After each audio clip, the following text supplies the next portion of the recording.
안녕하세요. 일상보험팀 발표 시작하겠습니다. konnichiwa, 니하오. 우선 제8회 보험산업 발전을 위한 대학생 아이디어 공모전 본선에 참가하게 돼서 개인적으로 영광스럽게 생각하고 있습니다. 자리 함께해 주신 관계자분들께도 감사의 말씀 전하겠습니다. 저는 발표를 맡은 팀장 남경일이고요.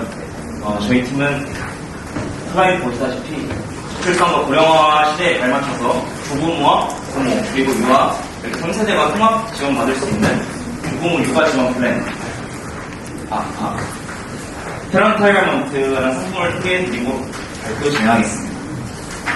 그 앞서 일단 저희 팀 이름 일상의 보험인데 어떻게 나오는지에 대해서 간단하게 설명드리겠습니다. 보시다시피 저희의 실제 이름 일과 상을 따서 일상의 보험이라고 생각하실 수도 있는데 저희는 이뿐만 아니라 저희 팀의 정체성을 담아내고 싶었습니다. 여러분의 일상은 혹시 무엇으로 가득 차 계신가요? 잠시 생각을 해보시면 아침에 눈을 뜰 때나 하루를 마무리할 때 그리고 지금 일과를 진행하고 있는 이 순간에도 물리적으로나 심리적으로나 저희 한국 가까운 편에는 저희의 가족이 있음을 알 수 있습니다. 이처럼 보험은 저희 일상을 든든히 받쳐주는 보조자인데요. 이에 저희는 가족과 함께하는 일상을 지원하는 상품 페런탈먼트를 여러분께 소개해드리겠습니다.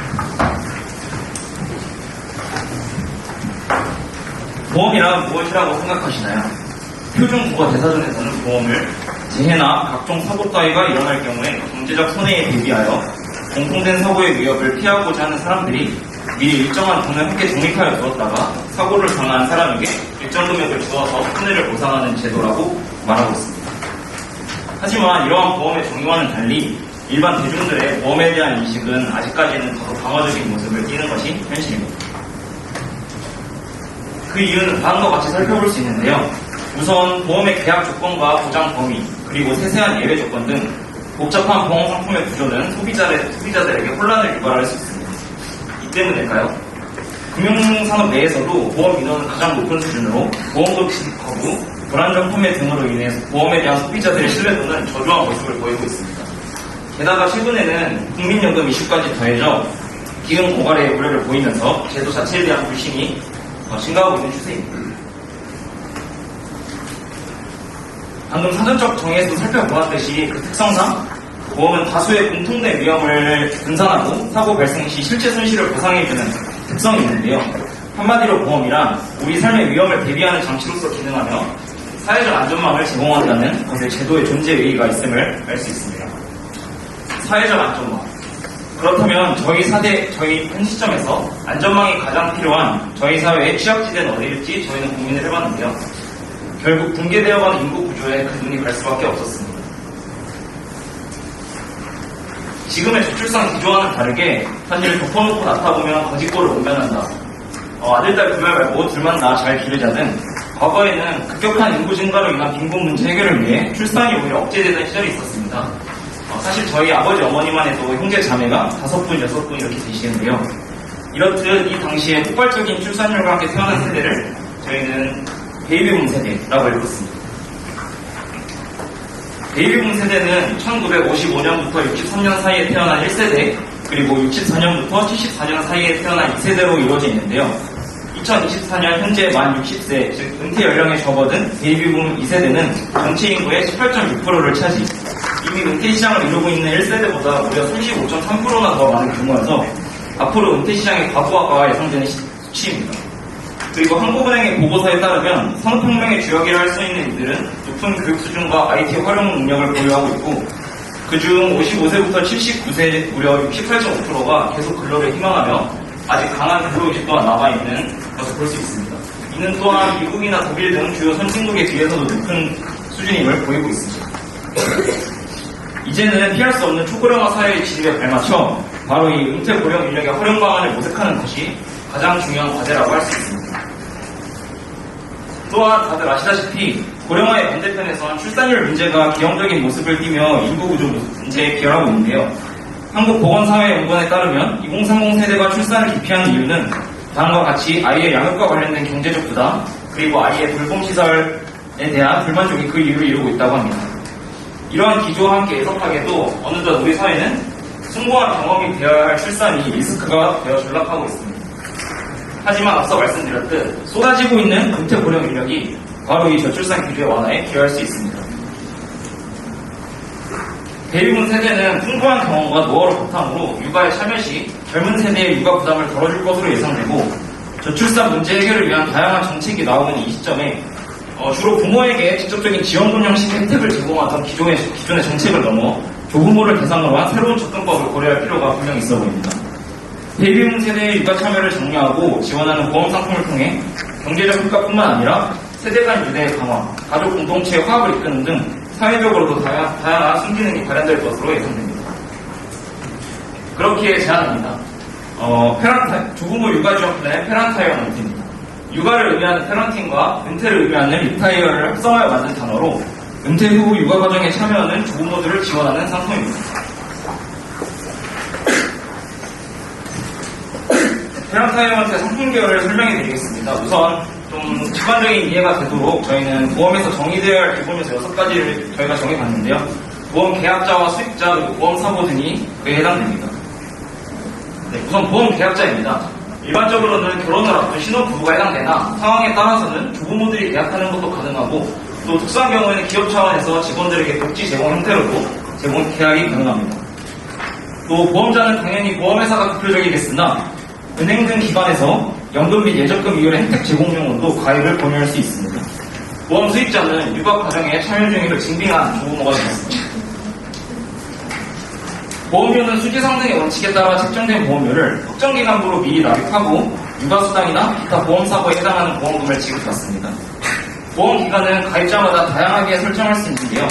예를 들어 육아가 5살까지 혹은 초등학교 입학 전까지 등 육아수당을 수령하기 원하는 기간만큼, 즉 보장범위에 들어가고자 희망하는 기간만큼 가입자가 스스로 설정이 가능합니다. 당연히 이에 따른 보험료는 차등 책정될 것이고요. 보험금 지급 기준이 되는 보험사고는 주요 보장 내용을 통해서 간접적으로 살펴보겠는데 각종 수단, 의료비, 교육 프로그램 등을 지원받을 수 있습니다. 이에 대해서 좀 더 자세히 살펴보면 우선 출산수당을 자녀당 1회 지급하여 출산을 장려합니다. 이는 또한 조기 출산을 이끌어 다자녀 출산으로까지 영향을 끼칠 수 있습니다.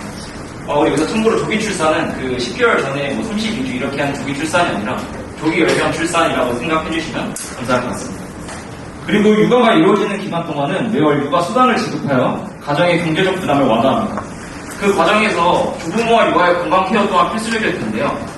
조부모와 육아의 각종 질병 및 장애에 대한 의료비 또한 지원합니다. 뿐만 아니라 육아 중 가정 내에서 발생하는 재산 손실에 대해서도 보상이 가능하며 그 외적으로 육아를 지원하는 교육 프로그램이나 워크숍 등을 개최하여 조부모의 육아 지식과 능력을 강화하고 은퇴 후 사회활동 참여의 기회를 제공합니다. 해당 상품 출시 시 사회 문제에 기여하는 기업 그리고 가정의 든든한 육아 파트너로 브랜드 포지셔닝을 하여 마케팅 전략을 구성하고 은퇴자 모임, 지역 커뮤니티 등 대상으로 육아와 관련된 세미나와 설명회 등을 개최하여 그들의 사회활동 참여를 돕습니다. 이렇듯 공익적 성격이 분명한 상품인 만큼 다양한 디지털 채널을 활용한 홍보를 통해 기업 이미지 제고 또한 상당한 기여가 예상됩니다. 보다 실현 가능한 상품 설계를 위해서 보험료와 관련하여 고려해볼 만한 사항은 다음과 같은데요. 우선 최소 납입 기간의 설정이 필요합니다. 보험사가 지급할 보험금 및 기타 혜택에 필요한 재원 확보를 위한 기간이 분명 필요한데요. 약 3년에서 5년 사이의 최소 납입 기간 설정을 통해 이를 마련할 수 있을 거라 예상됩니다. 또한 앞선 용어상박팀이 말씀해 주셨듯이 임신이라는 것이 사실 100% 통제가 가능한 사항은 아니기 때문에 최소 납입 기간을 충족하지 못하고 출산하는 경우를 생각해봐야 되는데요. 기존 가입자들에게 혜택 보장을 위해 보험료 전여분을 일시납으로 지급하게 하여 혜택을 제공할 것인지에 대한 논의도 필요하고 또 반대로 가입 후 보험을 완납하고 출산 의지도 있음에도 불구하고 임신이 이루어지지 못한 경우가 있을 수 있는데요. 이때는 기납입한 보험료의 환급 여부 또한 논의하여 볼 사항입니다.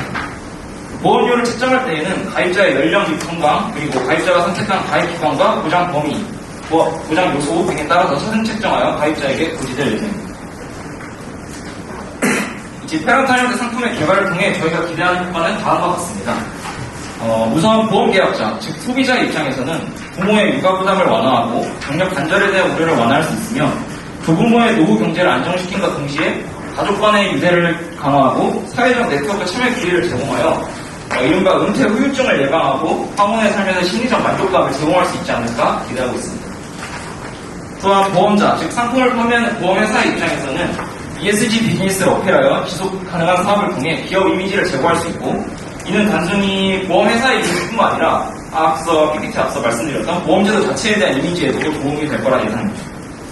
또한 보험료의 최소납입 기간 설정을 통해 현금 유동성을 확보할 수 있으며, 노후 대비 상품을 찾는 고객층을 확보하고 장기적으로 유지되는 상품 특성상 안정적인 보험료 수익을 기대할 수 있습니다. 또한 국가적인 측면에서도 기대 효과를 한번 생각해 볼 수 있는데요.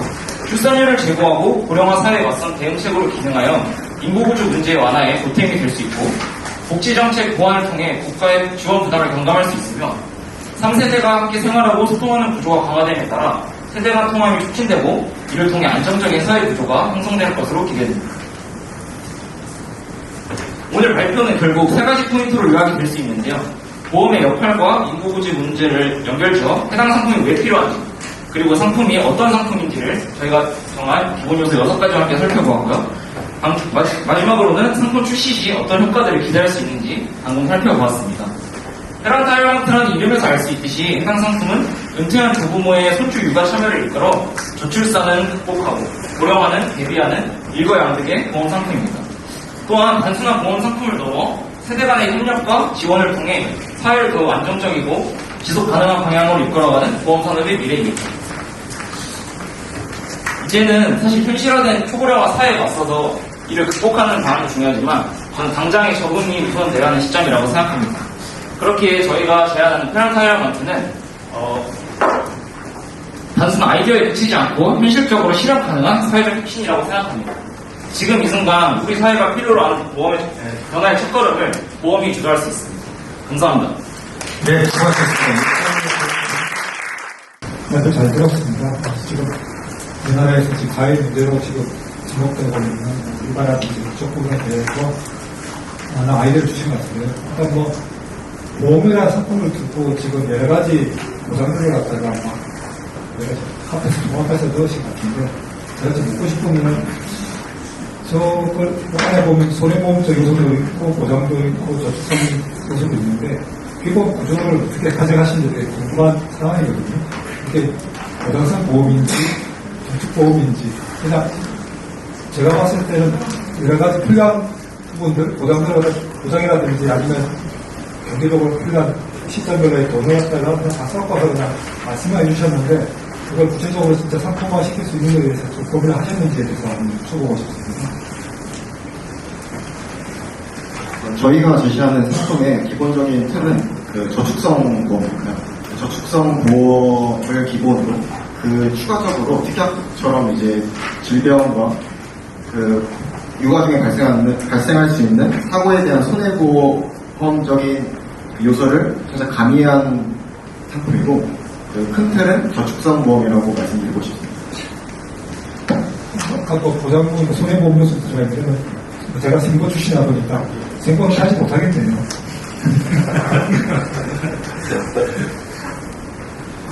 그걸 가려고 하신 건 아니고, 여러 가지 필요한 것들에 대해서 보장을 하는 건 좋은 것 같은데, 그러니까 저축보험에서 중간중간에 수당이라든지 유갑이라든지 이런 것들은 실질적으로 보험이라는 게 사업비를 많이 운영하게 되는데, 그러다 보면 수익률을 그냥 단순하게 똑같은 공시를 적용하든 퍼트리를 적용하든 은행하고 같은 일을 하는 보험이 조금 불리한 입장인데, 거기에다가 또 교육 프로그램 지원이라든지 이런 부분들을 보면 상당히 많은 사업비 지출 요소가 되게 많거든요. 그런 것들을 다 저 보험 하나로 커버가 가능한지 좀 궁금해서 그것도 한번 여쭤봅니다. 저희도 그 부분에 대해서 생각을 했을 때, 단순히 보험회사만으로는 어떻게 보면 적자일 수밖에 없다고 저희는 생각을 했습니다. 근데 저희가 제안한 상품 특성상 국가적으로 좀 공익적인 성격을 지닌 상품이라고 생각해가지고, 국가적 지원을 받는다면 그 부분에 대해서 어떻게 보면 해결되지 않을까라고 저희는 생각했습니다. 이건 현실적인 좀 질문일 것 같은데, 육아에 대한 부분들은 분명히 정도에 대한 차이가 있을 건데, 똑같이 지급을 하게 되는 부분인가요?